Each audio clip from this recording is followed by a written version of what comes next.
여러분 가운데 충만하게 되기를 바랍니다. 오늘 우리에게 주시는 하나님 말씀 나눕니다. 마태복음 14장 22절에서 33절까지 말씀 보겠습니다. 마태복음 14장 22절에서 33절까지 말씀. 찾으셨으면 자리에서 일어나셔서 우리 교독하여 하나님 말씀 선포합니다. 예수께서 즉시 제자들을 재촉하사 자기가 무리를 보내는 동안에 배를 타고 앞서 건너편으로 가게 하시고 무리를 보내신 후에 기도하러 따로 산에 올라가시니라. 저물매 거기 혼자 계시더니 배가 이미 육지에서 술이나 떠나서 바람이 거스름으로 물결로 말미암아 고난을 당하더라. 밤사경에 예수께서 바다 위로 걸어서 제자들에게 오시니 제자들이 그가 바다 위로 걸어오심을 보고 놀라 유령이라 하며 무서워하여 소리 지르거늘 예수께서 즉시 이르시되 안심하라 나니 두려워하지 말라. 베드로가 대답하여 이르되 주여 만일 주님이시거든 나를 명하사 물 위로 오라 하소서 하니 오라 하시니 베드로가 배에서 내려 물 위로 걸어서 예수께로 가되 바람을 보고 무서워 빠져가는지라 소리질러 이르되 주여 나를 구원하소서 하니 예수께서 즉시 손을 내밀어 그를 붙잡으시며 이르시되 믿음이 작은 자여 왜 의심하였느냐 하시고 배에 함께 오름에 바람이 그치는지라 배에 있는 사람들이 예수께 절하며 이르되 진실로 하나님의 아들이로소이다 하더라. 아멘. 오늘은 예수님과 함께 위드 코로나 위드 지저스라는 제목으로 하나님 말씀 증거하겠습니다. 오늘 본문은 우리 지난주 오병이어 사건 그 다음에 이어지는 사건입니다. 요한복음 또 마가복음 마태복음 다 공강복음에 다 지금 소개되고 있습니다. 빈들에서 이 오병이어의 기적을 경험하고 나서 제자들은 이제 그동안 예수님 따라다니면서 굉장히 사람들에게 인정도 받지 못하고 참 고생이 많았는데 이 오병이어 기적의 사건을 통해서 이제는 이제 정말 고생 끝, 이제 앞으로 정말 대박이 나겠다 그런 벅찬 그런 기대감들이 제자들 가운데 이제 생겼을 것입니다. 그런데 22절에 오늘 본문 보면 예수께서 즉시 제자들을 재촉해서 배를 태워 앞서 건너편에 가게 하십니다.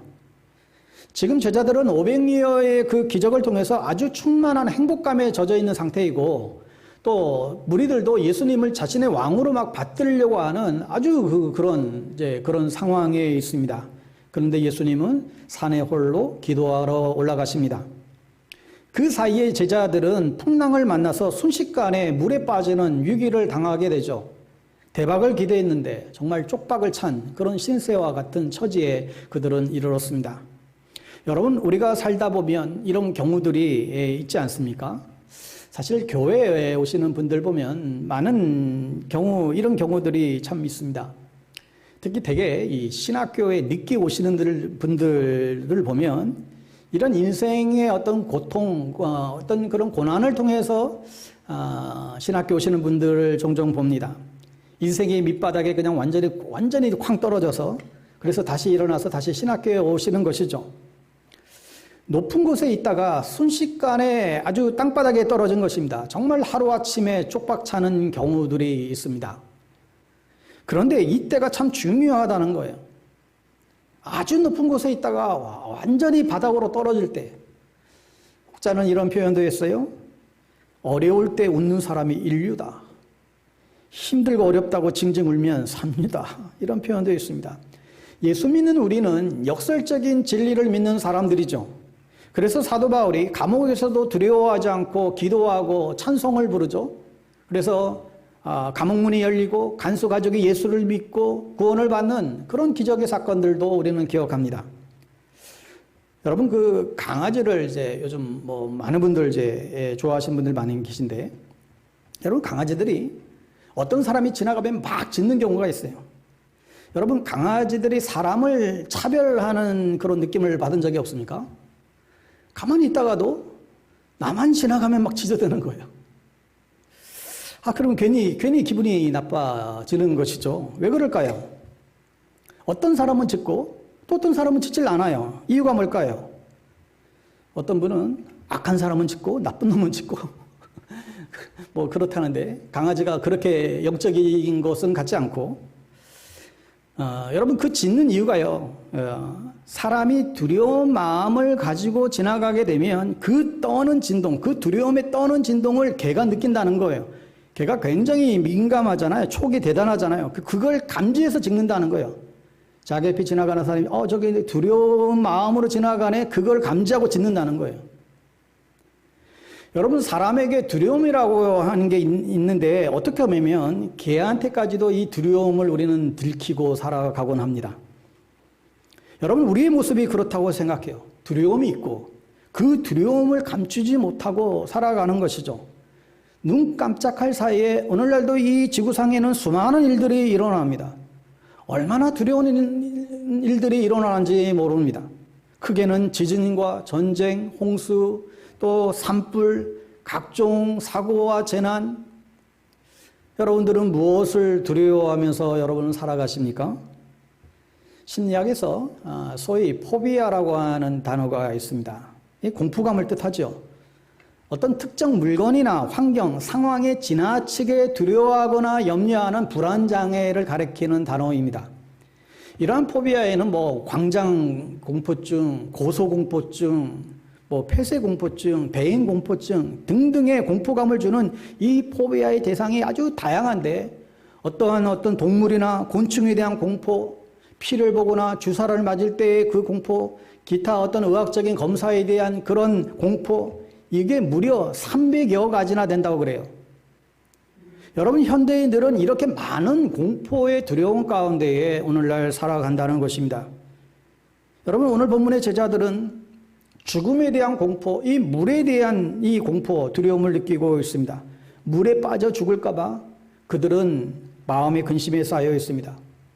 오늘 본문을 통해서 우리가 이러한 상황에 빠졌을 때 우리가 어떻게 대처해야 되는가, 어떻게 해야 되는가, 이 믿음의 지혜를 우리는 배우기를 원합니다.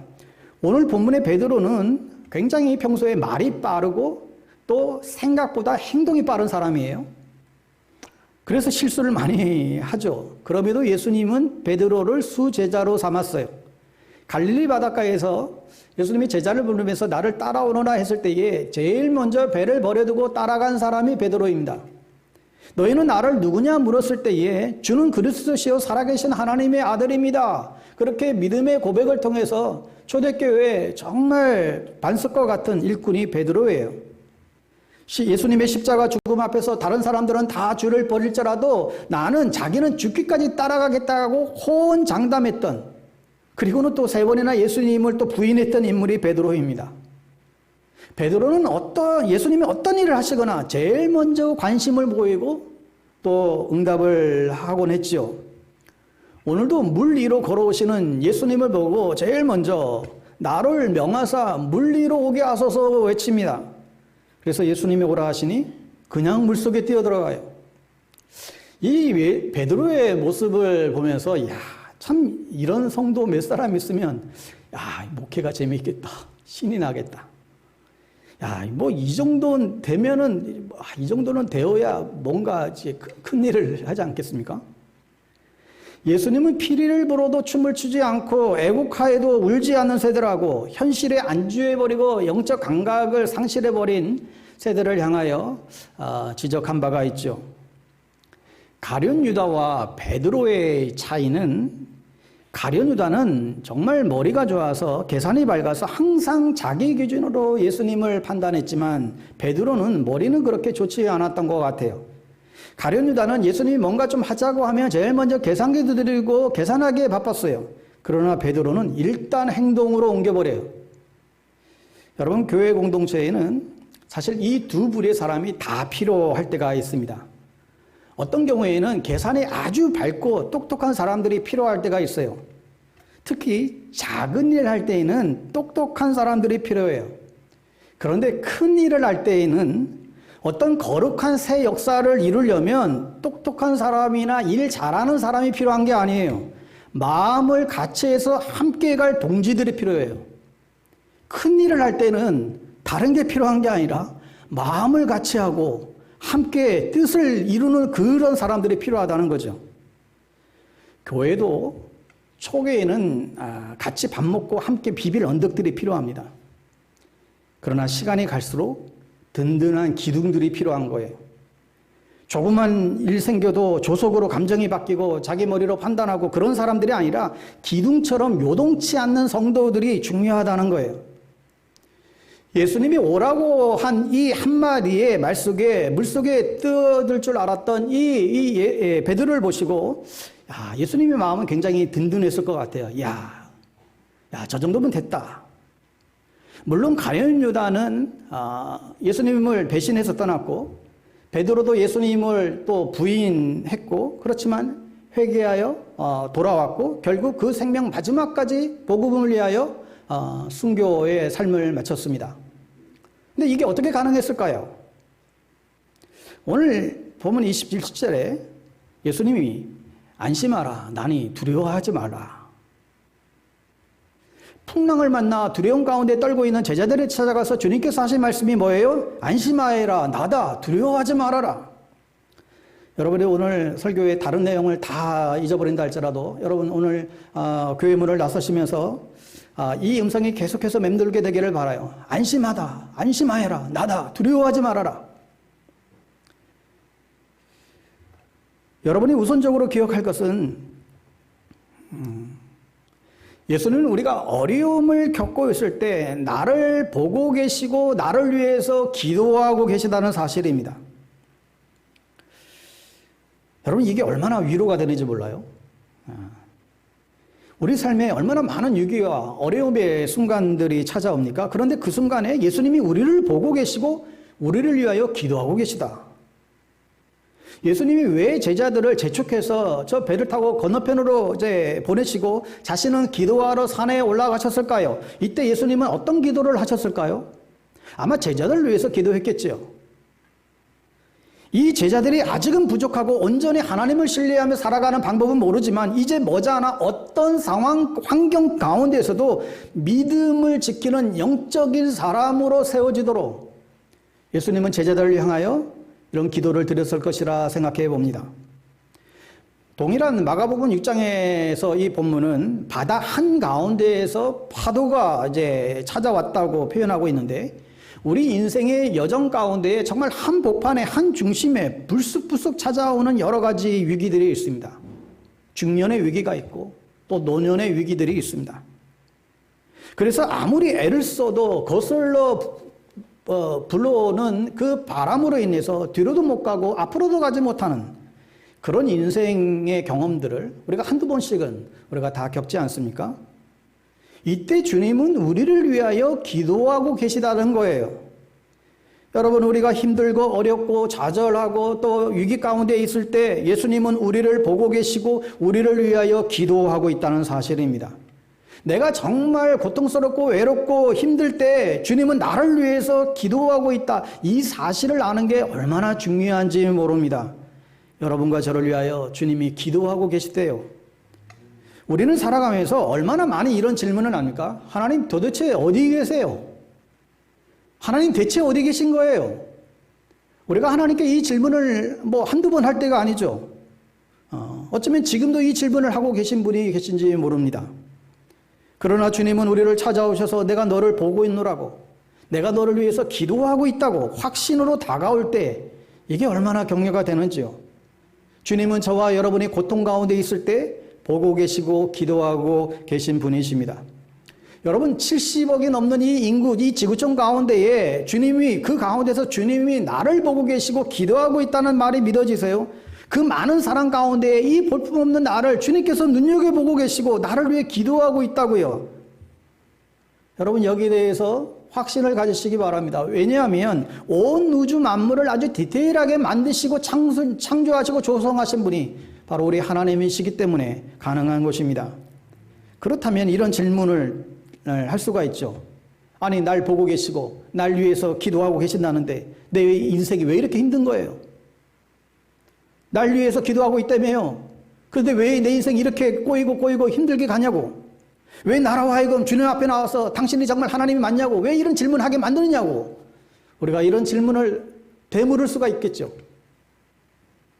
오늘 주님께서 제자들을 재촉해서 배를 타고 건너편으로 가게 하시는데 주님이 풍랑을 만날 것을 모르셨을까요? 다 알고 당연히 아셨겠죠. 그런데 주님은 아셨음에도 불구하고 제자들을 그렇게 힘들게 하셨을까요? 예수님이 제자들을 그냥 말 그대로 물 먹이려고 그랬을까요? 골탕 먹이려고 그랬을까요? 왜 그랬을까요? 여러분, 예수님의 관심은 제자들이 편안하게 사는 게 관심이 아니었습니다. 예수님의 관심은 이제 제자들이 안정을 누리며 사는 게 아니었어요. 예수님의 관심은 이제 진정한 하나님의 사람으로 세워지는 것, 그것을 가지고 지금 기도하신 것이죠. 앞으로 엄청난 핍박과 박해들이 환난을 당할 테인데 그것을 뚫고 갈 수 있는 사람이 되기 위해서 그들을 준비시키고 계시셨다는 사실입니다. 다시 말해서 우리의 삶 가운데 만나는 수많은 눈물과 고통과 그런 어려움들은 우리로 하여금 강건한 하나님의 사람으로 세우시고자 거기에 이유가 있다는 사실입니다. 여러분, 그래서 예수 믿었더니 만사 형통이 아니라 주님을 잘 믿으면 믿을수록 어쩌면 더 어려움이 올 수 있습니다. 주의 발자취를 따르는 것이 오늘 이 시대 가운데 얼마나 어려운 것인지 모르겠어요, 사실. 그런데 이 진리를 깨닫게 되면 우리의 삶을 놀라운 인총으로 주님은 또한 이끌어 가신다는 사실이죠. 미국의 어느 시골에 통나무 집에 살고 있었던 아주 병약하고 아주 연약한 사람이 있었다고 합니다. 근데 그 사람 집 앞에 커다란 바위가 하나 있는데 그것 때문에 바위 때문에 오고 가는 출입이 너무너무 이제 불편을 한 것이죠. 그런데 하루는 꿈에 하나님이 나타나셔서 그 바위를 밀어라 그러시더래요. 바위를 밀어라. 그래서 그때부터 희망을 가지고 그 바위를 밀기를 시작했다고 합니다. 8개월이 지났는데도 돌아보니까 그냥 꼼짝도 안 하고 그대로 그 상태에 있는 거예요. 그래서 현관문에 주저앉아서 엉엉 울었다고 합니다. 이때 하나님이 나타나셔서 아니 네가 왜 우느냐? 그러니까 억울해서 웁니다. 하나님 때문에 우는 거라고. 하나님께서 꿈에 나타나셔서 분명히 바위를 밀라고 해서 밀면 그렇게 움직일 줄 알았는데 조금도 움직이지 않았다라고. 그랬더니 하나님이 내가 언제 옮기라고 했냐? 밀라고 했지? 아니 지금 밀라고 하는 거나 옮기라고 하나 그 말이 그 말 아니냐고. 그러자 하나님이 너와 내가 이 커뮤니케이션에 잘못된 것 같다고. 너 방에 가서 너의 모습을 한번 보라고. 방에 들어가서 거울에 비친 자신의 모습을 보니까 이 사람이 아주 병약했던 사람이었는데 어느새 근육이 붙은 거예요. 돌아보니까 불면증 때문에 잠도 잘 못 자고 막 아주 심했었는데 잠을 너무 잘 자고 있는 거예요. 밤마다 기침을 했는데 어느 순간 기침은 다 사라지고 있는 것을 발견하게 되죠. 그제서야 그가 깨닫게 됩니다. 하나님의 계획은 바위를 움직이는 게 아니었어. 하나님의 계획은 나 자신을 강건하게 하는 것이었다는 것을 알게 되죠. 여러분, 우리의 삶 가운데 아무리 부르짖는데도 불구하고 때로는 그 상황이 그대로일 때가 있습니다. 그런데 하나님이 우리에게 원하시는 것이 무엇입니까? 그 상황이 옮겨지는 그게 중요한 게 아니라 저와 여러분이 하나님의 사람이 되는 거예요. 물론 때로는 환경을 옮겨주시기도 하시죠. 그러나 거기에 목적이 있다는 것이 아니라 저와 여러분들이 하나님의 사람이 되어서 그것을 뚫고 지나갈 수 있는 그 영성, 그런 사람이 되기 위해서 주님은 지금도 우리를 위해서 지켜보고 계시고 우리를 위해서 기도하고 있다는 이 사실을 우리가 잊지 말아야 할 것입니다. 두 번째로 기억할 것은 예수님은 내가 어려움을 겪고 있을 때 나에게 찾아오시는 분이시다. 여러분, 주님은 우리가 어려운 가운데 두려움 가운데 있을 때 그냥 그것을 보시고 기도만 하시고 있는 것이 아니라 찾아오신 분이시다. 우리 주님은 찾아오신 주님이십니다. 오늘 본문에 예수님이 찾아오시자. 근데 제자들의 반응이 뭐예요? 예수님을 유령이라 생각하고 착각하고 소리를 치죠. 그래서 너무 놀라서 소리 지르는 제자들에게 안심하라. 나니 두려워하지 말아라. 그리고 나서 아마 꾸짖지 않았을까요? 아니 어제 며칠도 아니에요. 바로 어제 전날까지 500리의 기적을 보았는데 어떻게 그걸 깨닫지 못하고 그새 마음이 둔화해졌냐고. 내가 너희 삶 가운데 그런 기적을 행하지 않았냐고. 그런데도 지금 이 상황 가운데 조금 풍파가 분다고 왜 이렇게 나를 의심하냐고 말씀하시는 것이죠. 여러분, 사실 여러분과 저의 삶 가운데 돌아보면 이런 간증들은 너무나 많지 않습니까? 주님, 제가 돌아보니까 그때 정말 죽을 뻔했는데요. 진짜 그때 정말 끝이라고 생각을 했는데 주님이 찾아와 주셨던 그 순간들이 여러분 얼마나 많았습니까? 그땐 정말 절망적이었고 정말 앞이 캄캄했고 그땐 다 끝인 줄 알았는데 지금 여러분과 제가 지금 이 자리에 있는 것이죠. 무슨 말이에요? 위기 때마다 하나님께서 함께 계셨고 하나님께서 건져주셨다는 이야기입니다. 과거에도 우리를 찾아오신 주님은 오늘도 여전히 우리 가운데 찾아오시는 주님이십니다. 아마 우리가 천국에 가면 주님 그때 깨닫지 못했는데요. 그때 내가 그때 막 힘들었을 때 내가 누군가 했는데 그때 스쳐갔던 분이 주님이셨군요. 뒤에서 나를 붙잡아 줬던 분이 주님이셨군요. 그때는 몰랐는데 주님이 나와 함께 하셨군요. 이런 주님을 향한 고백과 탄성이 여기저기서 울려 퍼지지 않을까요? 나 홀로 외롭게 터널을 건너는 줄 알았던데 그 어두운 터널 속에서도 주님이 나와 함께 동행하고 계셨군요. 이런 고백들이 터져 나올 것입니다. 사랑하는 여러분, 주님은 오늘도 동일하게 찾아와 주시는 분이십니다. 여러분과 제가 그분을 나의 구원자, 나의 주인으로 모시고 살아갈 때 주님은 우리의 모든 두려움들을 다 제거해 주시는 분이십니다. 여러분, 시편 기자의 고백을 들어보십시오. 시편 27편 1절에 보면 주님이 나의 빛, 나의 구원이신데 내가 누구를 두려워하랴. 주님이 내 생명의 피난처이신데 내가 누구를 무서워하랴. 아까 집사님 기도해 주셔서 감사했는데 그분이 나의 빛, 나의 안식처, 나의 구원자라고 되신다면 우리는 두려울 게 없다라는 거예요. 우리가 부르짖을 때 그분은 우리의 음성에 귀를 기울이시고 우리에게 찾아오시는 분이십니다. 요즘 많이 등장하는, 많이 듣는 단어 가운데 하나가 바로 이 위드 코로나입니다. 이게 무슨 말이에요? 이제 코로나가 이제 없어지는 게 아니니까 감기 모살처럼 이제 같이 가야 한다. 그러니까 이제 코로나와 같이 동행하며 사는 법을 이제 깨달아서 이제 너무 여기에 이제 호들갑 떠지 말고 거기에 맞는 이제 방안을 이제 취하면서 살자는 것이죠. 신앙적으로 해석을 보면 인간의 한계를 이제 알고 정말 하나님을 두려워할 줄 알고 하나님을 의지하는 그런 겸손한 신앙, 가난한 심정으로 이제 하나님 앞에서 살 것을 우리에게 지금 제시한다고 생각합니다. 마치 오늘 설교의 제목처럼 위드 지저스예요. 예수님과 함께 항해를 하며 풍랑 속에서도 두려워하지 않고 주님과 함께 사는 거예요. 물리를 걸어서라도 우리를 건지시기 위해서 찾아오시는 주님을 영접하는 거예요. 흔들리는 우리 인생의 배에 찾아오시는 그 주님을 모시는 것이죠. 내니 두려워하지 말아라. 그 말씀을 믿고 주님을 영접하면 우리 안에 놀라운 기쁨과 소망을 얻게 됩니다. 그리고 마침내 주님이 약속하신 그 하나님의 나라에 우리는 들어가게 될 것입니다. 지금 여러분의 인생의 배에 주님이 함께 타고 계십니까? 그렇다면 진정으로 두려워할 것이 세상에는 없습니다. 주님을 모시고 하나님 나라를 향하여 승리의 항해를 이제는 시작해야만 합니다. 마지막 세 번째는 내가 겪고 있는 어떤 문제도 예수님의 발 아래에 있다는 사실입니다.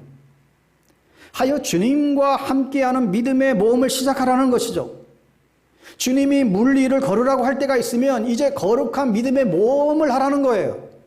몰려오는 파도에 두려워하지 말고 예수님께 눈과 마음을 집중하고 물 위를 걸어 나가는 것입니다. 하여 우리는 어려울 때일수록 믿음의 모험, 믿음의 도전이 필요하다는 사실입니다.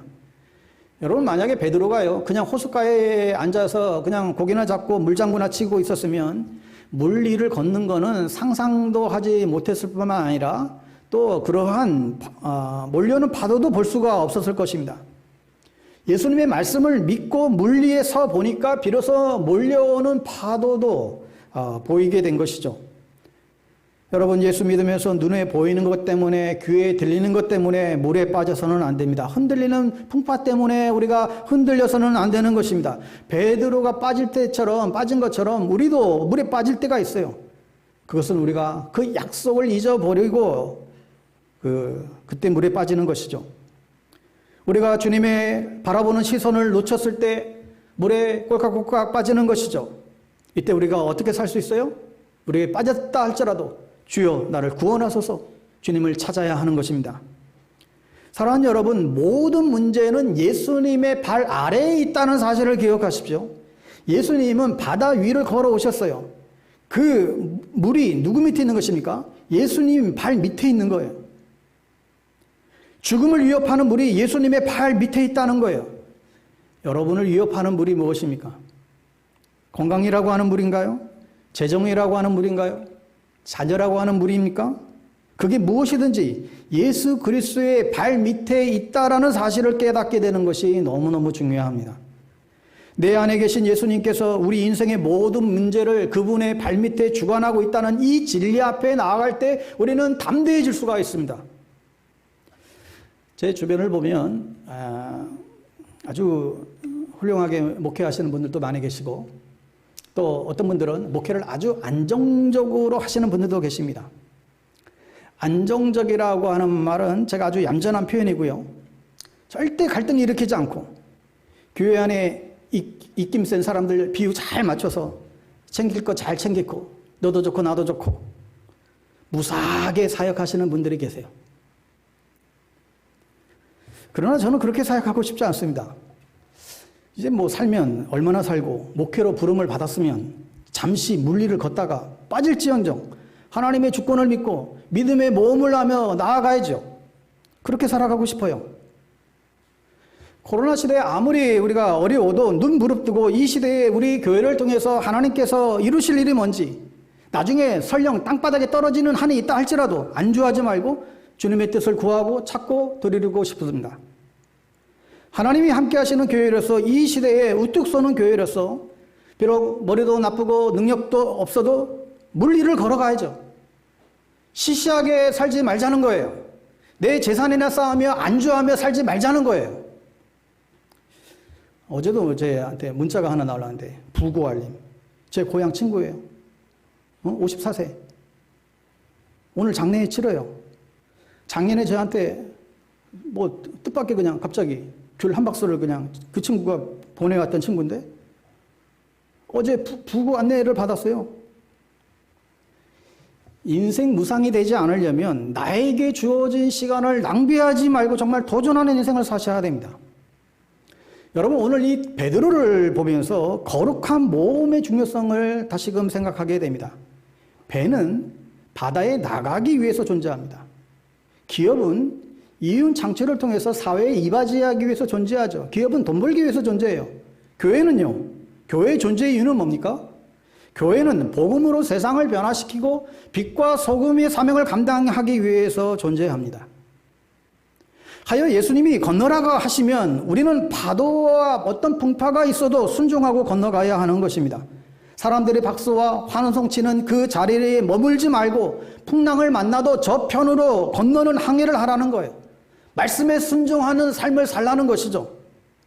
계속 선한 싸움을 위해서 가야 하고 하나님 나라를 이 땅에 이루는 일들을 계속해야 되고 예수님이 하신 목회 정말 영혼을 구원하고 악한 영을 물리치고 하나님 나라를 선포하는 그 일을 위해서 계속해서 나아가야 되죠.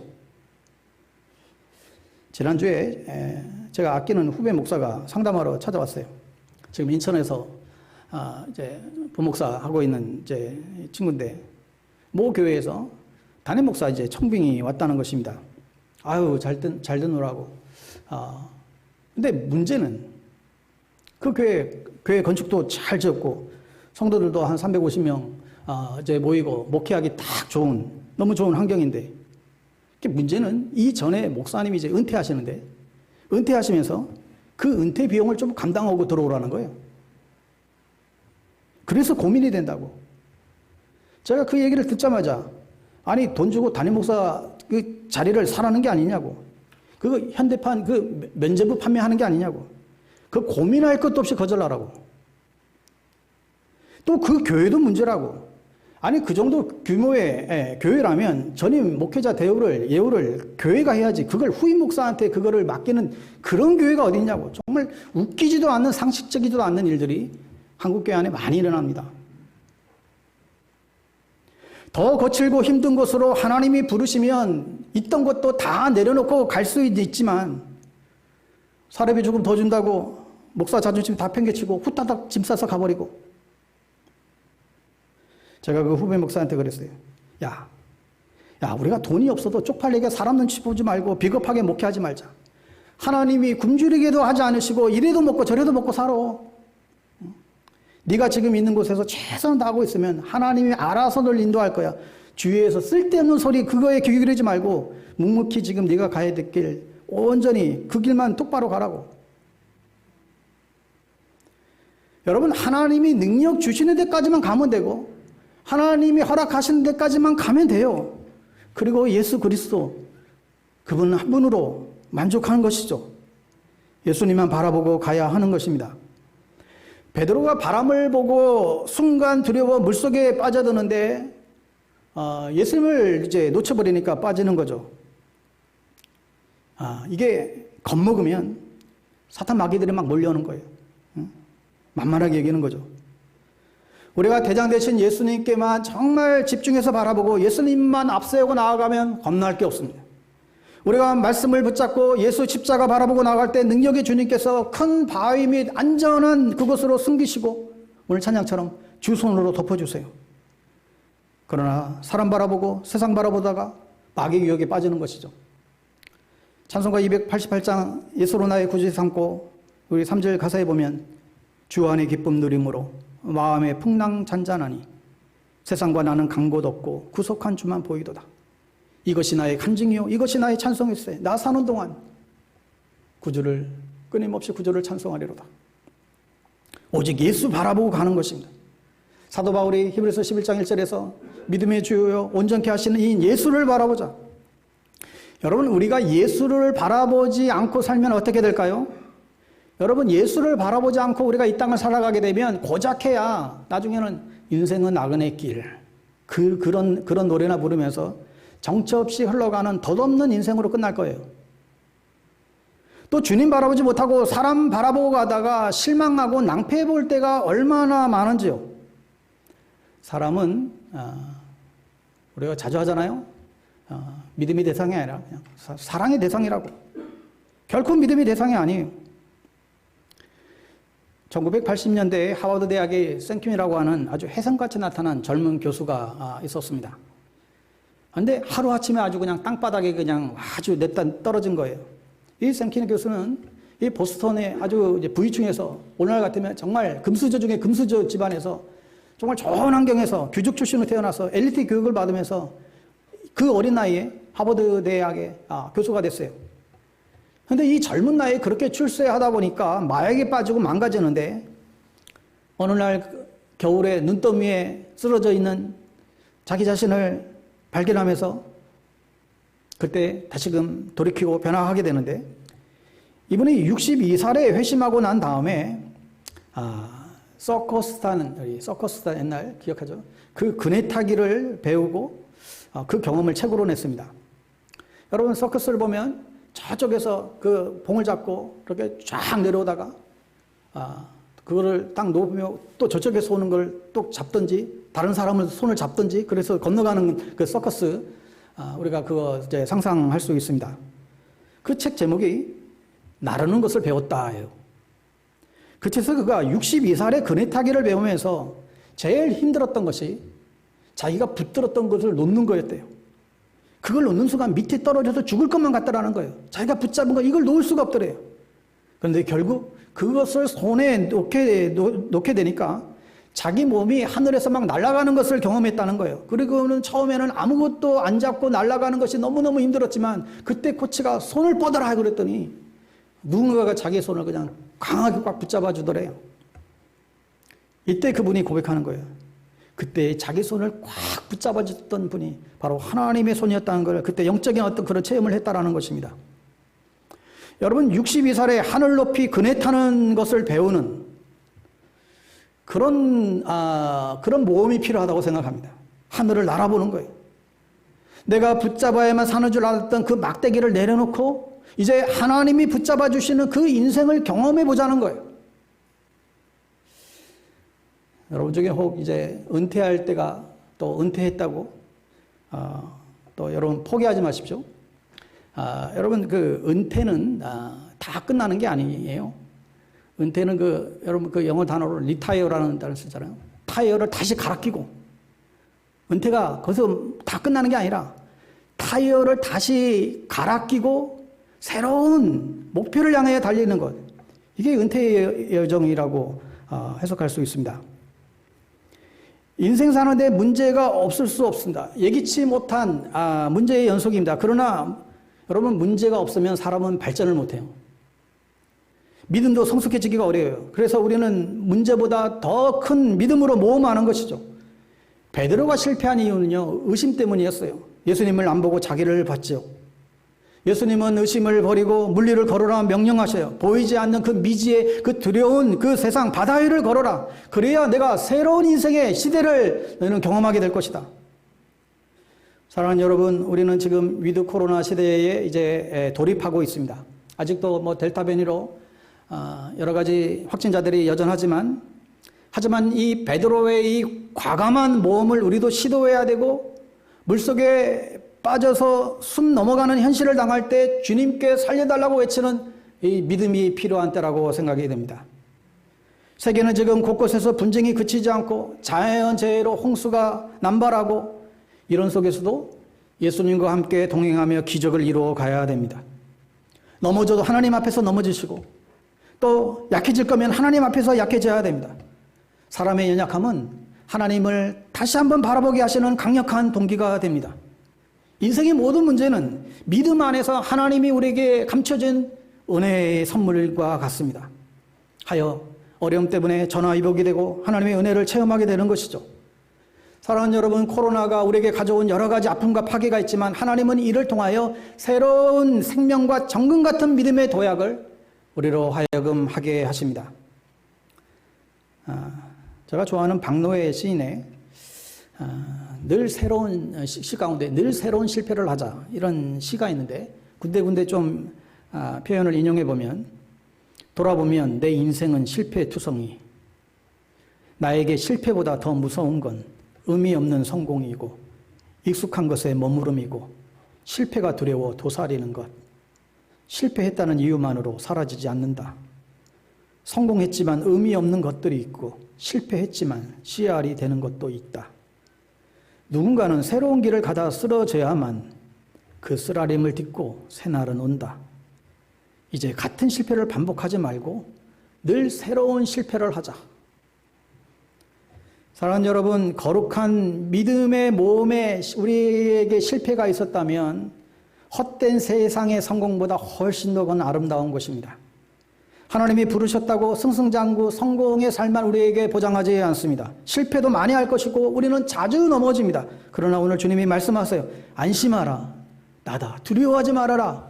우리에게 말씀합니다. 우리가 믿는 하나님은 졸지도 주무시지도 않는 하나님이시죠. 그분이 우리를 보고 계세요. 그분이 우리를 위해서 기도하고 계십니다. 그분이 우리를 위해서 찾아오십니다. 과거에도 찾아와 주셨고 오늘도 찾아와 주시고 또 내일도 미래도 우리를 찾아와 주시는 분이십니다. 그분의 발 앞에 모든 게 복종이 됩니다. 하여 계속해서 넘어지면서도 우리는 예수님을 닮아가기 위한 우리의 여행을 멈추지 말아야 됩니다. 마지막까지 그리스도를 바라보는 우리의 시선을 놓치지 말고 내게 허락하신 시련을 통해 우리의 모든 믿음 더욱 강하게 자라나게 되기를 간절히 바랍니다.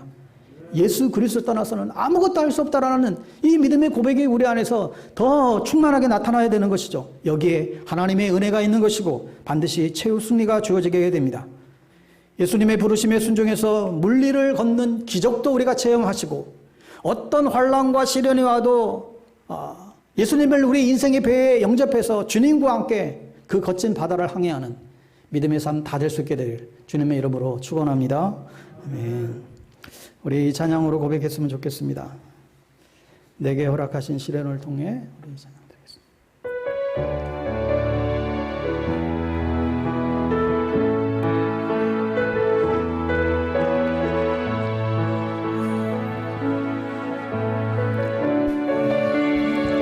우리 가사 참 음미하면서 우리 찬양 고백했으면 좋겠습니다.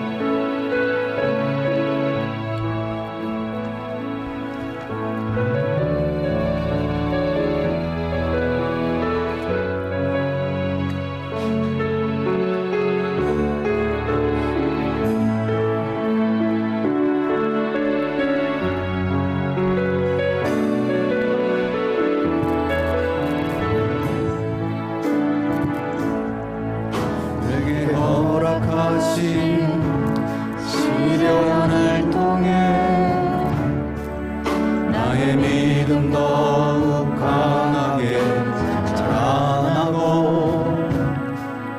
험한 산과 골짜기 지나는 동안 주께 더 가까이 나를 이끄시네.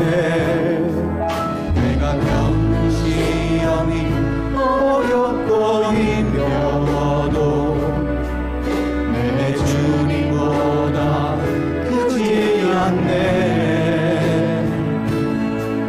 내 앞에 바다가 갈라지지 않으면 주가 나로 함께하리. 나는 믿네. 주의 능력으로 내 삶 새롭게 되리. 나는 믿네. 주의 능력으로 담대히 나가리라. 주와 함께 싸워 승리하리라. 나라 믿음으로 나아가리. 내게 허락하신 시련을 통해 내게 허락하신 시련을 통해 나의 믿음 더욱 강하게 자라나고 험한 산과 골짜기 지나는 동안 주께 더 가까이 나를 이끄시네. 내가 겪는 시험이 어렵고 힘겨워도 내 주님보다 크지 않네. 내 앞에 바다가 갈라지지 않으면 주가 나로 바다 위 함께하리. 나는 믿네. 주의 능력으로 내 삶 새롭게 되리. 나는 믿네. 주의 능력으로 담대히 나가리라. 주와 함께 싸워 승리하리라. 나라 믿음으로 나아가리.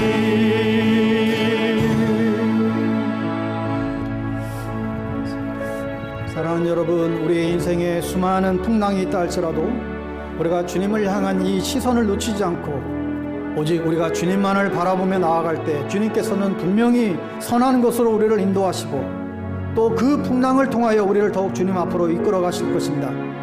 이 시간 그 주님을 신뢰하며 정말 예수님과 함께 우리 삶의 모든 파도들을 우리가 믿음으로 헤쳐나가고 그렇게 모험하는 그런 항해하는 그런 삶이 되게 해달라고 오늘 말씀을 기억하시면서 우리 함께 기도하기를 원합니다. 기도하겠습니다. 하나님 아버지, 하나님 우리가 하나님의 능력을 의지하기를 원합니다. 하나님 우리가 하나님의 거룩하심을 의지하게 되기를 원합니다. 하나님 그 주님을 의지해야 해요. 실패해도 다시 우뚝 일어나는 저희들 될 수 있게 되기를 원합니다. 하나님의 신실하심을 믿으며 하나님 당신의 백성들을 향한 하나님의 그 거룩하신 뜻을 발견하고 하나님 그 하나님께서 수 있게 되기를 원합니다. 오 하나님 아버지, 예수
감사합니다.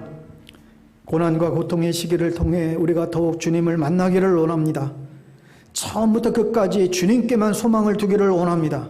하나님께서 우리 안에서 선한 일을 시작하셨고 예수 그리스도의 날까지 성실하게 그 일을 완성하실 것을 믿습니다. 우리가 당하는 그 시련까지도 주님의 계획 안에 있으며 그것을 통해서 당신의 뜻을 이루어감을 믿습니다. 한 번뿐인 인생 믿음의 도전을 주저하지 않고 실패가 반복된다 할지라도 주님 앞에서 넘어지게 하시고 주님과 함께 동행하며 이 거친 파도를 항해하는 믿음의 여정 다 될 수 있도록 우리 모두를 축복하여 주시옵소서. 예수님의 이름으로 기도드리옵나이다. 아멘. 우리 모두 자리에서 일어나셔서 오늘 이 찬양으로 파송의 곡 했으면 좋겠습니다. 나 주의 믿음 갖고 여러분 이 찬양의 고백으로 또 한 주간 세상에 나가 승리할 수 있게 되기를 바랍니다.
지금은 우리의 영원한 믿음의 주 되신 예수 그리스도의 은혜와 하나님 아버지의 크고 놀라우신 사랑하심과 성령님의 교통 역사 충만케 하심이 오늘 이 코로나 위기뿐만 아니라 인생의 수많은 위기 가운데에서도 예수님과 더불어 예수님을 바라보고 우리 인생의 모든 문제들을 헤쳐나가는 그런 많은 믿음의 도전들을 다시금 하겠습니다.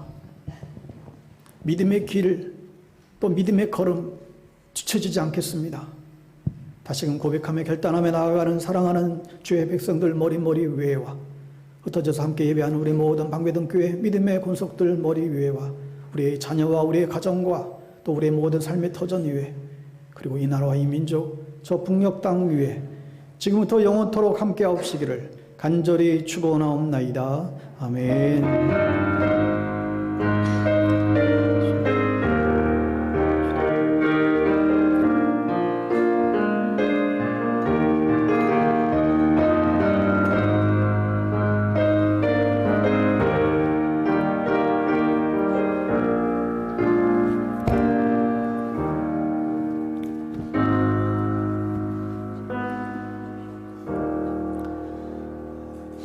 네, 오늘도 예배에 함께해 주신 모든 성도님들 감사드리고 더 한 주간도 믿음으로 승리할 수 있게 되기를 바랍니다. 안녕히 돌아가십시오.